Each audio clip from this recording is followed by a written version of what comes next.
नमस्कार, मैं रितिका सिंह स्वागत करती हूं आपका हमारे इस खास शो में।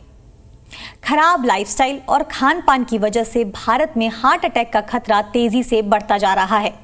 कोविड के बाद तो दिल की बीमारियों का खतरा कई गुना बढ़ चुका है। एक रिपोर्ट के मुताबिक 2022 में ही हार्ट अटैक के मामलों में 12% से ज्यादा का इजाफा हुआ। इस वक्त हार्ट डिजीज के सबसे ज्यादा मरीज भारत में ही हैं। ये आंकड़ा करीब 40% है। इसमें से करीब 50% मृत्यु दर होने के कारण इसे पहले ही डायग्नोज कर पाना थोड़ा मुश्किल हो जाता है। ऐसे में जरूरत है और ज्यादा जागरूक होने की, ताकि लोगों को हार्ट डिजीज के बारे में समय रहते पता चल सके। इस पर चर्चा करने के लिए हमारे साथ हैं doctor Gaurav Minocha, director and unit head interventional cardiology, Max Health Care Vaishali Ghaziabad, doctor Rajiv Agarwal, principal director and unit head cardiac science, Max Health Care New Delhi. आप सभी डॉक्टर्स का हमारे इस खास शो में जुड़ने के लिए बहुत बहुत स्वागत है।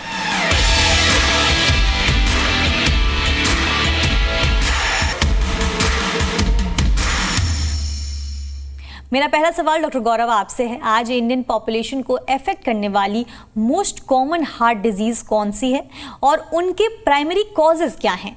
देखिए, हम हार्ट डिजीज की जब भी बात करते हैं तो मोस्ट कॉमन हार्ट डिजीज जिसकी हम बात करते हैं वो कोरोनरी आर्टरी डिजीज, जिसका मतलब है कि हार्ट की आर्टरीज जो हार्ट को ब्लड सप्लाई करते हैं उसमें ब्लॉकेजेस हो जाना, उसमें कोलेस्ट्रॉल डिपॉजिट हो जाना, जिसकी वजह से ऑब्स्ट्रक्शन होती है, एंजाइना होता है और पेशेंट को हार्ट अटैक हो सकता है। अब ये इंडिया में स्पेशली बहुत बड़ी प्रॉब्लम है, बिकॉज हम एज इंडियंस बहुत प्रोन है हार्ट डिजीज को। अगर वर्ल्ड से कंपेयर करें तो we have 2 to 3 times prevalence of heart disease than the Western world. Causes इसके primarily 5 कहे जाते हैं, जिसमें डायबिटीज हमारी कंट्री में सबसे ज़्यादा कॉमन कॉज मैं कहूँगा, क्योंकि हम we are a diabetic capital of the world. Most diabetics in the world are said to be in India. Hypertension एक बहुत इंपॉर्टेंट कारण है। ब्लड प्रेशर हमारी कंट्री में डायग्नोज ही नहीं होता, ट्रीट बहुत कम होता है, और अप्रोप्रिएटली ट्रीट तो सिर्फ 10 से 20% में होता है। Smoking is again a risk factor in our young population, और high cholesterol levels does contribute. और इसके अलावा एक फैमिली हिस्ट्री, जेनेटिक रिस्क जो है, जो हमारी कंट्री में कई तरीके से हमारी पॉपुलेशन को अफेक्ट करता है। तो ये मेन कारण है जिसकी वजह से हार्ट डिजीज होती है हमारी कंट्री में। इसके अलावा कुछ डाइटरी इश्यूज हैं, जो कि कल्चरल इश्यूज हैं, कि हम लोग मक्खन ज़्यादा खाते हैं, घी ज़्यादा खाते हैं, और तेल रीयूज़ करते हैं। हमारे किचन्स में बहुत एक कॉमन ट्रेडिशन है कि सेम ऑयल को रीहीट करते हैं, वो एक रीज़न है हार्ट डिजीज़ का। तो ये कुछ रीजंस हैं जो कि वर्ल्ड वाइड हैं, कुछ हमारे से स्पेसिफिक हैं। इन सब रीजंस की वजह से हार्ट डिजीज़ इंडियंस में ज़्यादा है, और इसकी वजह से हम सफ़र कर रहे हैं, and we need to take steps to be aware and prevent this epidemic. Doctor Rajiv, क्या ये जरूरी है कि अगर परिवार में किसी को हार्ट डिजीज है तो परिवार में सबको हार्ट प्रॉब्लम्स होंगे? हार्ट प्रॉब्लम वाले पेशेंट कैसे अपना रिस्क कम करके अच्छा लाइफस्टाइल जी सकते हैं? देखिए, हमारी तकदीर में बहुत कुछ लिखा हुआ है, लेकिन सब कुछ तो तकदीर से नहीं होता। कुछ तकदीर आपको खुद भी बनानी होती है, हाथ की रेखाएं आपको खुद भी खींचनी होती हैं। तो जो फैमिली हिस्ट्री है, जो हार्ट डिजीज है, it is definitely an important factor in the occurrence of heart disease, but it is not the most important factor and not the only factor. Doctor Gaurav ने ऑलरेडी बताया है कि कितने सारे factors हैं, जिनमें ब्लड प्रेशर, शुगर, स्मोकिंग, मोटापा, active ना होना, ये सारे फैक्टर्स उतने ही महत्वपूर्ण हैं, और कुछ और नए फैक्टर भी आ रहे हैं। तो फैमिली हिस्ट्री अगर आपको है तो बल्कि इसमें हमें जागरूक हो जाना चाहिए। कुछ लोगों की फैमिली हिस्ट्री अगर बहुत स्ट्रांग है तो हमें आभास है कि बहुत यंग एज से हार्ट डिजीज होने का अंदेशा हो सकता है, और हमें पहले ही चेक कर लेना चाहिए। डॉक्टर गौरव, आज की फास्ट पेस्ड वर्ल्ड में कैसे मॉडर्न लिविंग का प्रेशर हमारे दिल पर इम्पैक्ट डालता है, खासकर स्ट्रेस रिलेटेड कार्डियोवैस्कुलर चेंजेस से? देखिए, stress definitely has a role to play heart disease के लिए। स्ट्रेस आप ठीक कह रहे हैं कि आजकल मॉडर्न वर्ल्ड में बढ़ गया है, स्पेशली दिल्ली में या किसी भी मेट्रो में। The kind of life we lead, उसमें पेस बढ़ गई है, उसमें हमारे जॉब प्रेशर्स बढ़ गए हैं। उसके अलावा ये जो इमोशनल स्ट्रेस है और हमारे फैमिली प्रेशर्स हैं, उनकी वजह से भी कुछ ऐसे स्ट्रेसेस हैं जो बॉडी में हार्मोनल चेंजेस करते हैं। हार्मोनल चेंजेस की वजह से डायबिटीज का इंसिडेंस बढ़ जाता है, ब्लड प्रेशर का इंसिडेंस बढ़ जाता है, हार्ट रेट बढ़ जाता है। और ये सब रीजंस अल्टीमेटली क्रॉनिक स्ट्रेस जो है वो हार्ट डिजीज का एक कारण बन सकता है। एक्यूट स्ट्रेस डेफिनेटली माना गया है और देखा भी गया है कि can cause heart attack events, लेकिन लॉन्ग टर्म में अगर ये स्ट्रेस बना रहता है तो उसकी वजह से इन मैकेनिज्म जो मैंने बताया उनसे हार्ट डिजीज होने का चांस रहता है। जो स्टैंडर्ड रिस्क फैक्टर्स हैं वो ज़्यादा हो जाते हैं कि स्ट्रेस की वजह से डायबिटीज़ हो जाती है, ब्लड प्रेशर हो जाता है, कोलेस्ट्रॉल लेवल्स चेंज हो जाते हैं। और ये सारे फैक्टर्स साथ में हार्ट रेट बढ़ना और ब्लड प्रेशर बढ़ना हार्ट अटैक्स और हार्ट डिजीज का कारण बन सकते हैं। सो बहुत इंपॉर्टेंट है कि आप स्ट्रेस को मैनेज करें। एक्चुअली प्रॉब्लम ये रहती है कि लोग स्ट्रेस को रिकॉग्नाइज नहीं कर पाते। बहुत सारे पेशेंट्स हमारे पास आते हैं जिनको हम आते हैं कह के कि चेस्ट पेन है, but ultimately it is just stress. घबराहट होना, पसीना आना, उनको ये लगता है कि हार्ट अटैक के सिम्टम या हार्ट डिजीज के सिम्टम्स हो सकते हैं। वो definitely later in stage heart disease बन सकता है, लेकिन जब हमारे पास आते हैं वो स्ट्रेस होता है। और स्ट्रेस को डील करने के लिए आई थिंक उनको पहले रिकग्नाइज करना जरूरी है और उसके बाद अपने लाइफस्टाइल को चेंज करना। Social media is a major cause of stress मुझे लगता है, और उससे डिटैच होना बहुत जरूरी है एक पर्टिकुलर लिमिट के बियॉन्ड। और exercise does help to reduce stress. तो मेडिटेशन, योगा, ये सब लाइफस्टाइल चेंजेस करके हम स्ट्रेस को डील कर सकते हैं और फिर हार्ट डिजीज होने से बच सकते हैं। डॉक्टर राजीव, हमारी डाइट हार्ट हेल्थ पर कितने सिग्निफिकेंट इम्पैक्ट डालता है और कार्डियोवैस्कुलर रिस्क को कम करने के लिए आप क्या डाइटरी रिकमेंडेशन करेंगे? ये बहुत अहम सवाल है, मेडिकली भी और पब्लिक की जहन में भी ये बहुत अहम सवाल है। एक कहावत है, यू आर व्हाट यू ईट।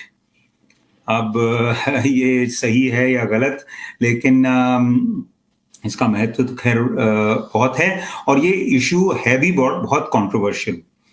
तो एक तो ये है दैट हमें कुछ भली भांति पता है क्या चीज़ें खराब हैं।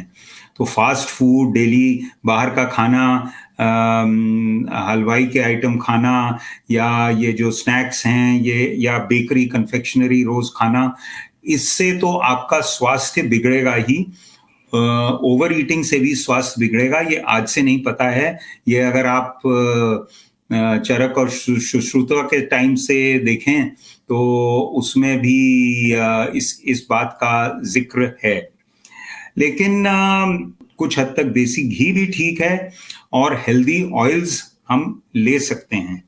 इससे ज्यादा फास्ट फूड, शुगर तो मतलब शक्कर जो है, चाहे वो सफेद शक्कर हो या गुड़ खंडसारी वगैरह हो, जिसके बारे में पब्लिक में बड़ी राय है कि भाई हम तो चीनी खाते ही नहीं, हम तो गुड़ खाते हैं, गुड़ की आइसक्रीम भी खा लेंगे, गुड़ की चाय भी पी लेंगे। तो वो गुड़ जो है वो ऑलमोस्ट शुगर ही है, आपकी है तो केमिकली वो शुगर ही। और सिंपल कार्बोहाइड्रेट, स्टार्च, आलू, इन सब चीजों का, कार्बोहाइड्रेट्स का सेवन आपको कम करना है। कुल मिलाकर आपको हेल्दी बैलेंस डाइट लेना है जिसमें सारे फूड ग्रुप्स होने चाहिए, मिनरल्स और विटामिन्स भी होने चाहिए।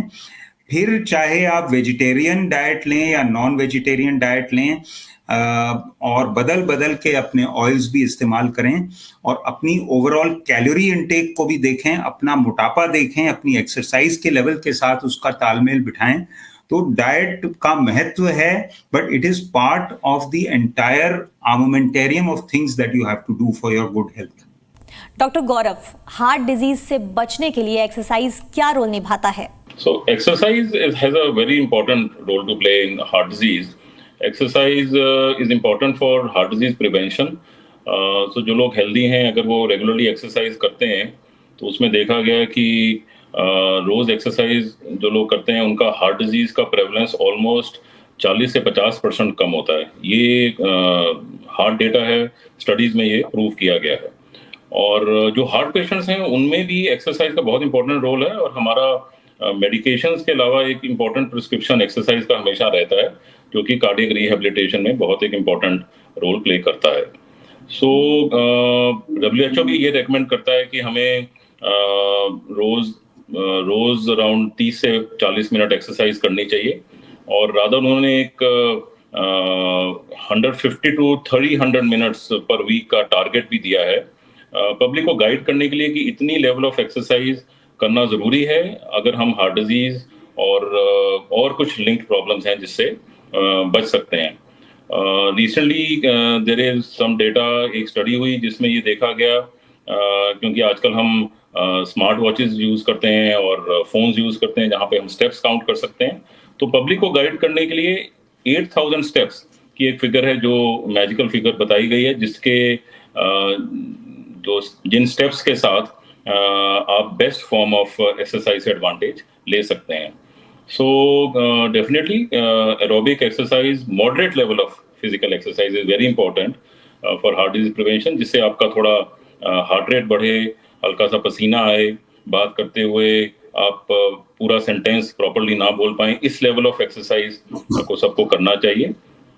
कुछ हद तक रेजिस्टेंस एक्सरसाइजेस भी अब का रोल आ रहा है, और बताया जाता है कि हफ्ते में 2 दिन अगर आप लाइट वेट्स करें वो भी आपके हार्ट के लिए अच्छा है। एक्सरसाइज को आई थिंक पिछले कुछ दिनों में जो कुछ इवेंट्स हुए जिम्स में या सेलिब्रिटीज के साथ, उसकी वजह से ये अनपॉपुलर हो रही है, बट ये अनकॉमन इवेंट्स हैं, ऐसा नहीं है कि सबके साथ ऐसा होगा। डेफिनेटली आपको कुछ प्रिकॉशंस लेने चाहिए। अगर आपको हार्ट डिजीज है तो अनड्यू फिजिकल एक्सर्शन बिल्कुल आपके लिए अच्छी नहीं है।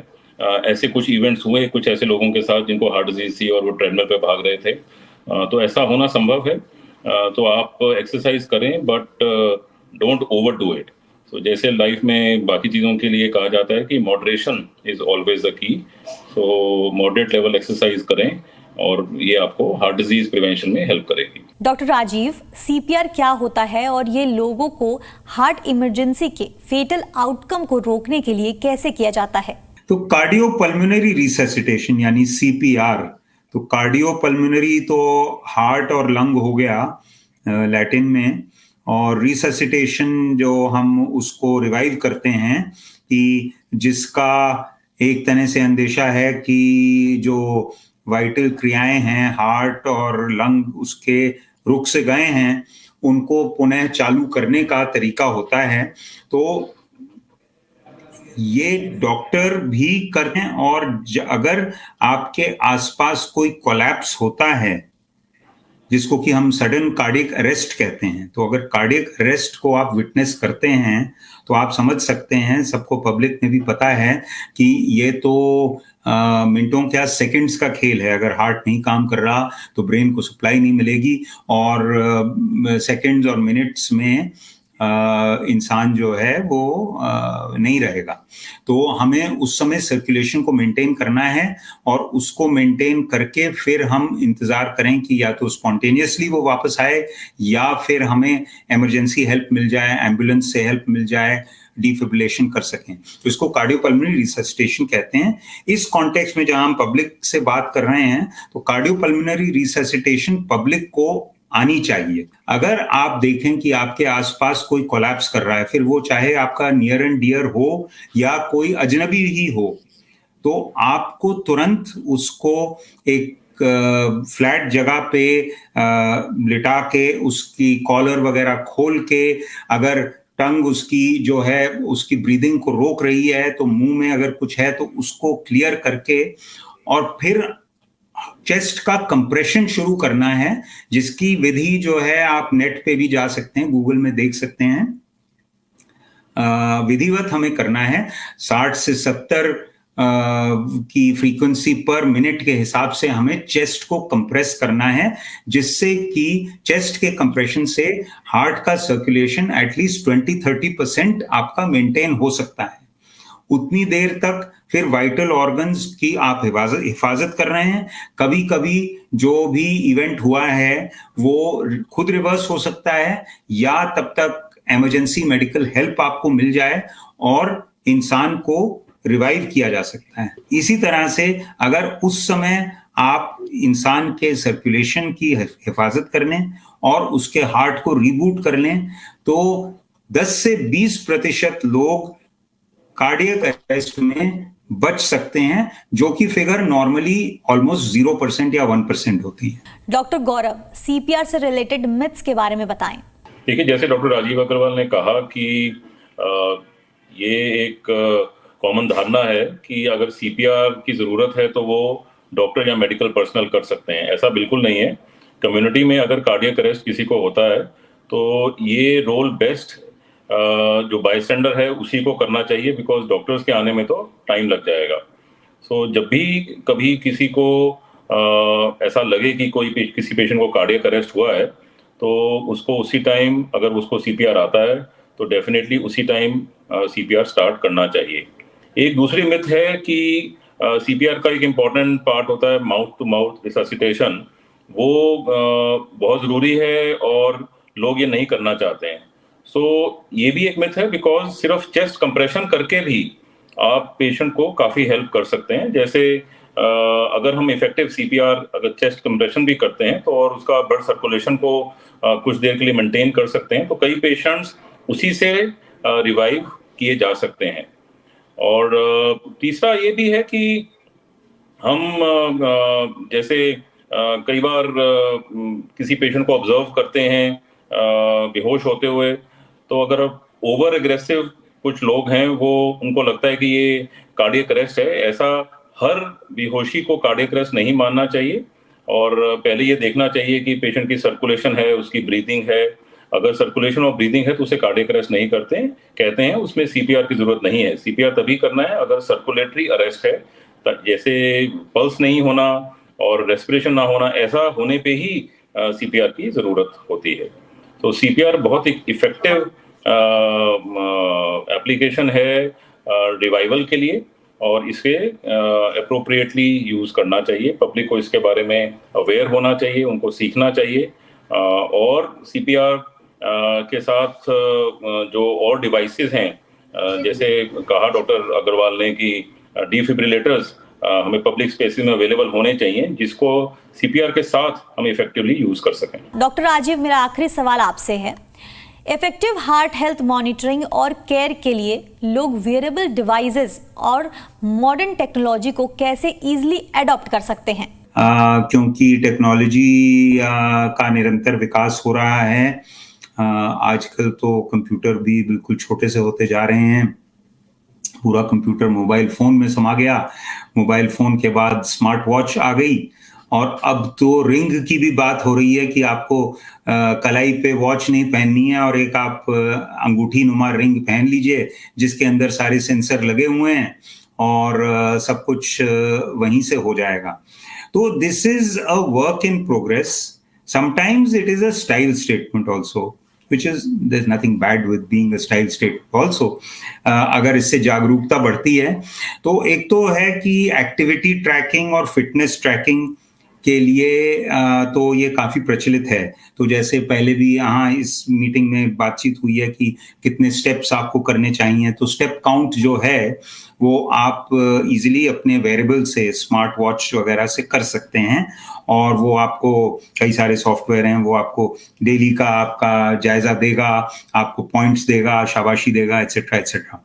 So that is all good.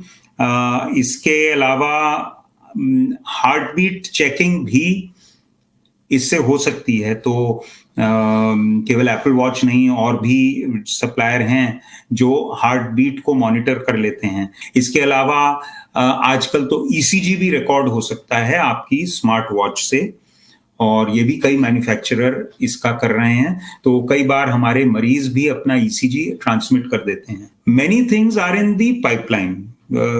Blood pressure measurement is given by these watches and even by the rings, लेकिन जरूरी नहीं है कि जो नंबर आए वो एक्यूरेट हो, अभी उतना एक्यूरेट नहीं है। तो कई सारी चीजें हैं, ब्रीदिंग रेट एटसेट्रा एटसेट्रा, जो कि वेरेबल से की जा सकती हैं। आप सभी डॉक्टर्स का बहुत बहुत धन्यवाद। हार्ट डिजीज से जुड़ी कई अहम जानकारियां आपने हमारे दर्शकों को दी। डॉक्टर्स ने बताया कैसे संतुलित आहार और एक्सरसाइज से आप अपने दिल को तंदुरुस्त रख सकते हैं। कोई भी लक्षण महसूस होने पर तुरंत अपने फैमिली डॉक्टर को दिखाएं और अपना ख्याल रखें। इस खास शो में फिलहाल इतना ही। धन्यवाद।